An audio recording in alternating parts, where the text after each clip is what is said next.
understand here. These ghosts can possess the human form.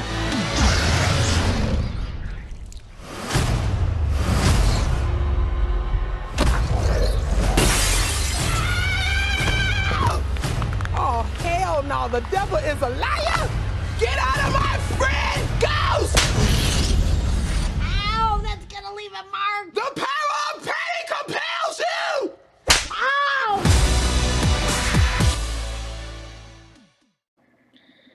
Welcome to another episode of Red Reviews. Well, this is the one. This is the one everyone has been waiting for. This movie has lit the internet on fire more than anything I've ever seen in my 27 years on this earth as a movie fan. Granted, I don't remember those first couple years because I was a baby and we didn't have the internet for that first decade or so. But I've never seen a movie cause so much controversy than this movie of people claiming to be fans and it ruins their childhood. We'll get into all that here in a little bit. Clearly, I got my regalia on, not full regalia. I got my proton pack in the other room. It is a custom-built proton pack from a prop maker, so I'm a little bit of a Ghostbusters fan. Just check this out. We got our Ghostbuster stuff up there. We got the Diamond Select toys. We got the Twinkies. We got even the girl characters. We got the Ecto goggles over there. Tobin Spirit Guide. Over there, we got our rare Ghostbusters poster. It keeps going on and on. Huge part of my childhood. Ghostbusters the movie, the real Ghostbusters, Extreme Ghostbusters, the Ghostbusters the video game. So from childhood to now, Ghostbusters. It's been kind of a big deal in my life. So I know everyone's asking me, Shane, where's your review? When are you going to get your review up? What did you think of the movie? Because I didn't get this one up as early as I did the other ones because I knew there was going to be so many. Everyone wanted to talk about this movie. Everyone wanted to bash on this movie. So I knew there was just going to be reviews dumped online in just waves for the first week or so. So I wanted to do something a little bit different with my review. I saw it Thursday at a pre-showing in IMAX 3D. And so then I saw it again yesterday. So this is Sunday. So it's been out for 4 or 5 days now. And I wanted to see it again with an audience, knowing the things that were coming, how they would react. And I wanted to, the first time you're all nervous, is it going to be good, is it not going to be good, you're taking so much in. I want to see a second time, knowing things that were coming, and see if it played as well the second time around. So that's why it's taking me so long to get this review up, is I really wanted to let it sink in, because when you see me do a review, literally I just got out of the theater 10 minutes from when you're watching that video. I watch it, I go home, I do the review, it's late at night, then I go to bed, because I got to work in the morning. So there's not much time for the film to really sink in 100%. So I wanted this movie to sink in 100%. So do a little bit something different with this review. And I can say now that I believe that this movie is strongly above average. I do believe that. It's not the greatest. It could have been better. It could have been a lot worse. The internet that was lit on fire from the very first trailer, and we all agree that that first trailer was not very good, and even the scenes in that trailer that happened in this movie, in context, the jokes actually are pretty good. This movie is chuckle-worthy. It's funny throughout the entire movie. It's consistently funny. Rapid-fire jokes at you, so if one doesn't land, and there's going to be one in a few seconds that is going to land, it's just the big thing is there's never been another take on Ghostbusters, so we only have the first one to compare it to. And I don't even know if it's really fair to compare it to, but they are both called Ghostbusters, so they're inevitably going to be compared to each other. But they're so different films, really. Just scope and scale and the story it's trying to tell. And this one seems like it's trying to build a Ghost Core universe, and I'm all for it. Full speed ahead. Let's milk this. If we're gonna get a Star Wars every year, then let's get a new Ghostbusters every 2 years. And I don't think this movie deserved all the bashing that it got. It's gonna get. I don't think it had anything to do, like very few people that it's applied to, but I don't think it had anything to do with them being females. I just think we heard about Ghostbusters 3 for so long, and then we heard we were going to get this instead of Ghostbusters 3, and it pissed off a lot of people, but it didn't deserve all the hate that it got. And I think it stands pretty well on its own. It's sitting fairly decently on Rotten Tomatoes right now, and I think it deserves the praise that it has earned, because this movie had to truck through some trenches. This movie has been through some battlefields of the stuff that people have said about it, and it is dividing critics and fans. Some people really, really, really like it. Some people completely hate it. Like, they think it's just garbage. So I don't think it's complete garbage. I think it's a fun time. It's a fun family movie. It doesn't ruin anyone's childhood. I'll always be able to go back and watch my Ghostbusters. This is the attire that my Ghostbusters wear. There's going to be an entirely new generation of Ghostbusters wearing the stripes now, and that's fine too. We can have multiple Ghostbusters. The original plan was quote unquote from Bill Murray, the franchise rights alone will make us rich beyond our wildest dreams. The plan was always to franchise Ghostbusters. Ghosts happen beyond New York, so why can't this just be another type of franchise in the series of franchises? Granted, it's a complete reboot, so the other ones don't apply, but we can always go back and watch those original ones. They're a great springboard for this one, and they'll move on, and they're going to announce they're going to try and do this till the end of time. They're going to milk this franchise. So whatever didn't work in this one, they'll fix it. They'll tone it up. I mean, we all have the Incredible Hulk in our series. No, I mean, not like Marvel never has had a misstep with some of their maybe villains or some of their storylines. The Mandarin twist in Iron Man 3. I mean, people are like, oh, Marvel's never made a mistake. But Marvel, it's made a few missteps, and they tried to course correct that misstep with one of those Marvel one-shots. So that I imagine Ghostbusters will do the same thing. Anything that they feel didn't work in this one, they'll just course correct for the next one.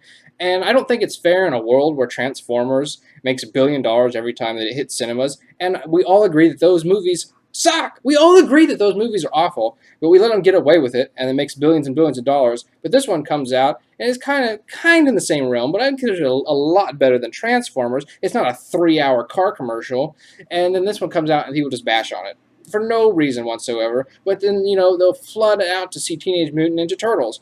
And there's another remake from my childhood, and you watch that review. I did not like Teenage Mutant Ninja Turtles, so it's not a nostalgia thing that I'm rating something the way I do just because, oh, it was part of my childhood. No, if it's god-awful and it sucks, I'll tell you about it, and I do that with Transformers, and I do that with Teenage Mutant Ninja Turtles, and I'm not going to do that with Ghostbusters because I thought it was a good time.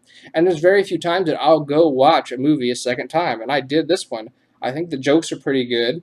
Like I said, there are some that miss, and it does start off a little rocky, and you don't know if they're going to be able to really pull this off by the end because it's such an undertaking to see. Can they live up to the original? It's like everyone compares it to Back to the Future. Shouldn't do it, can't do it. And that's one I don't think they should do that one, but eventually it probably will happen. And I had my gripes. I like my proton pack better than their proton pack, and so the ghosts end up looking really good. I thought there were some few jump scares. We all complained they looked too Scooby-Doo-ish in the trailers, but they actually ended up looking fairly decent in the movie. Granted, by the end of the movie, it's become a CGI fest, and you start to lose yourself in it all. But my real complaints in this one were at times Chris Hemsworth character, who is the dumb receptionist, he just went beyond dumb. He's trying to be too stupid. So that can get a little annoying. There was the dance number, but they kind of moved it to the credits, so it happens during the end credit sequence. I didn't know if that was a change after the backlash that we found out there was going to be this long dance sequence. So I'm glad they kind of moved that to the credits. It's a fun thing to watch in the credits, but it's hard to sit through as like a 4-minute segment of the movie. It's like you're just adding to the runtime. Let's get to the end. The villains in today's movies are difficult. They're having a hard time getting them right.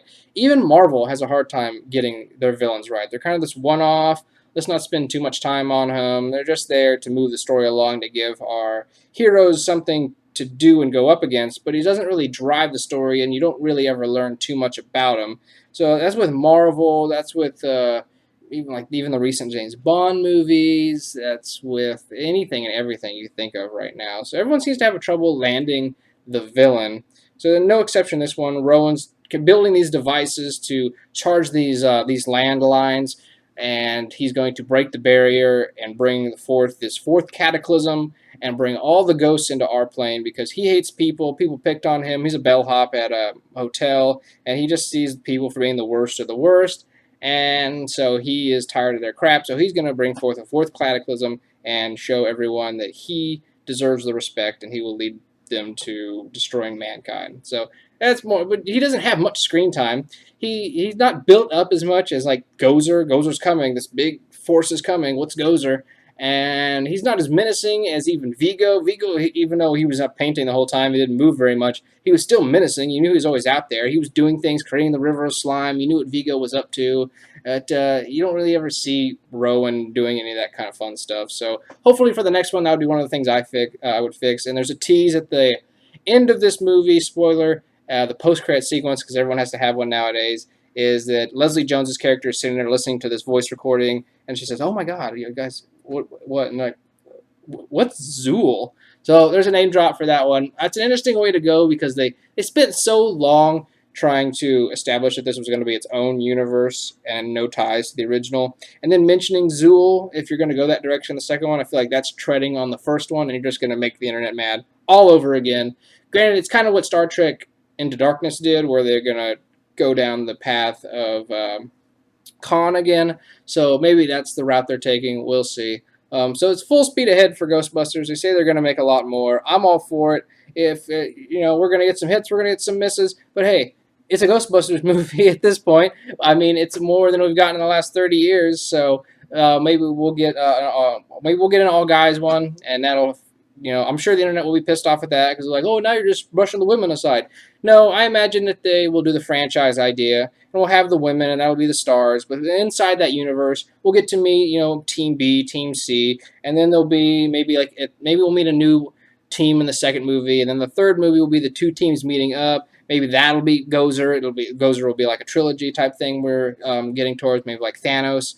So maybe they'll have to team up to take on Gozer and Zool and Vince Clortho. So maybe that's the big plan. I hope they have a big plan. I hope they know where they want to go. Full speed ahead. Go out and watch Ghostbusters. Actually, it's really, really good. I was so nervous going in. I was anxious to do this review. It sank in. Go watch Ghostbusters. The acting is great. The ladies do a fun job. Some of the jokes are for you. Some of the jokes aren't for you, but there's enough in there where you're going to find something for you. The effects are awesome. Go watch IMAX 3D. They got this cool feature where it breaks actually the screen. So like proton streams fly actually off. So it's a new 3D thing they're attempting, and it looks really cool. And the proton packs, although I don't like the design as much, but when they go off, and when they wrap around the ghost, it looks awesome because it finally, like, they've achieved the look that they were going for in the first one. So it's not Ghostbusters 1, it's not Ghostbusters 2, it's its own Ghostbusters, and it should be rated on that merit alone. So go out, check out Ghostbusters, and I'll catch you next time right here on Red Reviews.